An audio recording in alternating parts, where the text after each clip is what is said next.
我担心到睡不着。只会让人觉得你有水平。我做了什么得罪你了？你要知道我跟柚子什么关系啊？ जैसा कि पिछले पार्ट में हम देख चुके हैं कि चैंग्यू को पता चल गया था कि शाओशी उसके बचपन का प्यार है।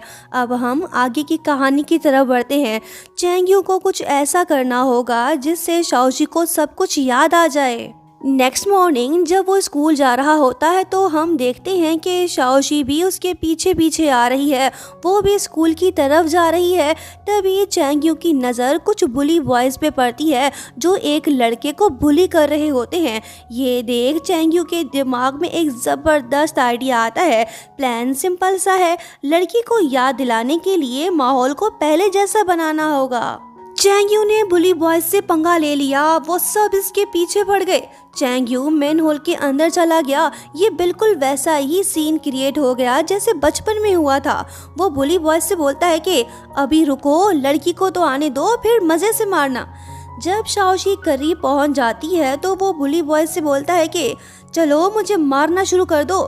फिर क्या वो सब के सब इस पर टूट पड़ते हैं। यिंगजू शाओशी से बोलती है कि वो देखो, बुली बॉयज किसी लड़के को मार रहे हैं, चलो उसकी हेल्प करते हैं। शाओशी बोलती है कि छोड़ यार, मैं पहले से ही जख्मी हूँ, चलो दूसरे रास्ते से स्कूल चलते हैं। चैंग्यू का प्लान तो बुरी तरह से फ्लॉप हुआ। अब इसे अकेले ही इन सब से निपटना होगा। फिर क्या, ये सबको मारने लगता है। इनमें से एक यूजू का फ्रेंड भी है जो फौरन से उसे कॉल करके सब कुछ बता देता है। यूजू तो ठहरा यारों का यार, वो 2 मिनट के अंदर वहाँ पे आ पहुँचता है। अब होगी असल फाइटिंग शुरू। दोनों बॉयज़ एक दूसरे को खूनी नज़रों से देखने लगे। यूजू बोलता है कि ओए पड़ाकू, तेरी प्रॉब्लम क्या है? रुक, अभी तुझे मज़ा चखाता हूँ।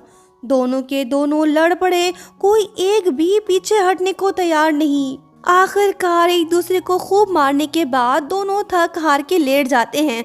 यूजू बोलता है कि क्या तुम्हें वाकई में ये लगता है कि शाओशी तुम्हें पसंद करेगी? तू तो अभी आया है, मैं तो बचपन से उसके साथ हूँ, ऐसा कभी नहीं होगा। तुम्हें उसके बारे में कुछ भी नहीं पता, बेहतर होगा कि तुम उसका पीछा छोड़ दो। क्या चैंग्यू इसकी एडवाइस को सीरियस लेगा भी या नहीं, ये तो हम आगे ही देखेंगे। यूजू स्कूल पहुंच गया। इसकी हालत देख के शाओशी समझ जाती है कि जरूर इसकी किसी से फाइट हुई होगी।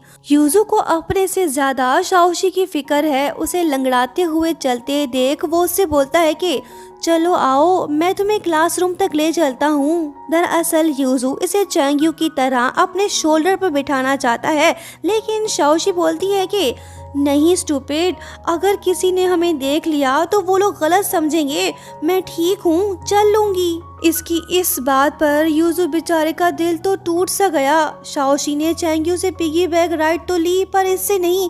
ये बात इसके लिए हार्ट ब्रेकिंग है। वो बोलने लगता है कि अगर चैंग्यू तुम्हें पिगी बैग राइड दे सकता है तो मैं क्यों नहीं। शाओशी जवाब देती है कि वो मुझे हॉस्पिटल ले गया था, तब सिचुएशन कुछ और थी। वैसे तू इतनी ऊंची आवाज में क्यों बात कर रहा है, अजीब इंसान। ये बात बोल के शाओशी चली गई। आज चैंग्यू स्कूल से एब्सेंट है। शाओशी को उसकी फिक्र होने लगी। वो स्कूल के बाद उसके घर जा पहुंची। चैंग्यू का जख्मी चेहरा देख शाओशी समझ गई कि जरूर दोनों बॉयज आपस में लड़े होंगे। उसके बाद हमें ये बात पता चलती है कि चैंग्यू के डॉग को काफ़ी टाइम से हेल्थ इश्यूज हैं। इसी वजह से वो हर वक्त अपने डॉग की केयर करता है ताकि वो ज़्यादा बीमार ना पड़े। ये सारी बातें वो शाओशी को भी बताता है।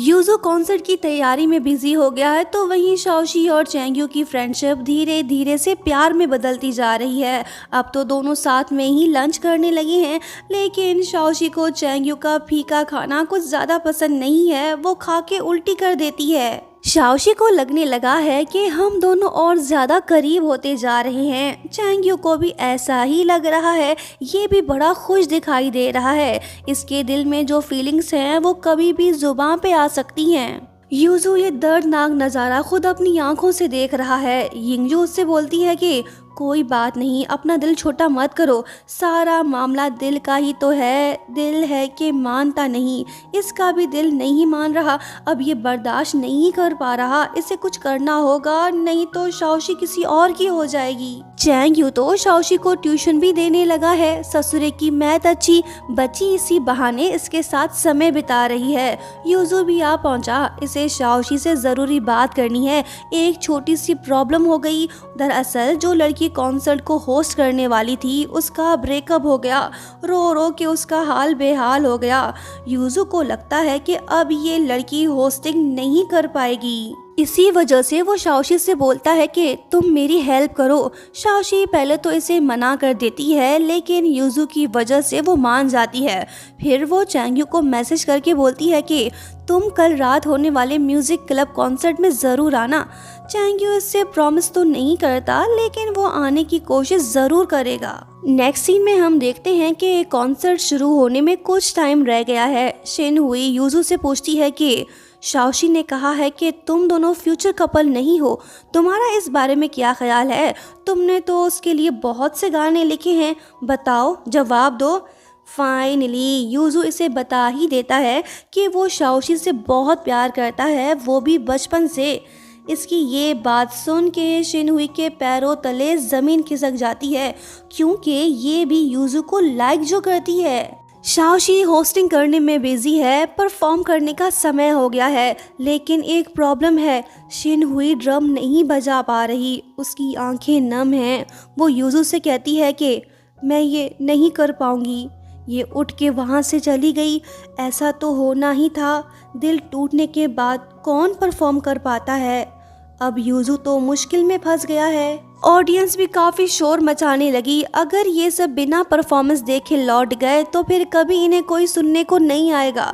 शाओशी ये सब कुछ देख रही है, अब तो इससे ही आगे आना होगा। फिर होता ये है कि शाओशी माइक उठा के गुनगुनाने लगी। अरे वाह, इसकी आवाज़ में तो जादू है। ऑडियंस को इसकी वॉइस अच्छी लगी, यूजू भी इसके साथ गाने लगा। चैंग यू भी आ पहुंचा। अब इसका दिल टूटने वाला है। जब ये उन दोनों को साथ में लव सॉन्ग गाते हुए देखता है तो दुखी होके वापस लौट जाता है। क्या होगा आगे, ब्रेकअप या कुछ और? 真的很喜欢你，我不甘心在现在这样结束。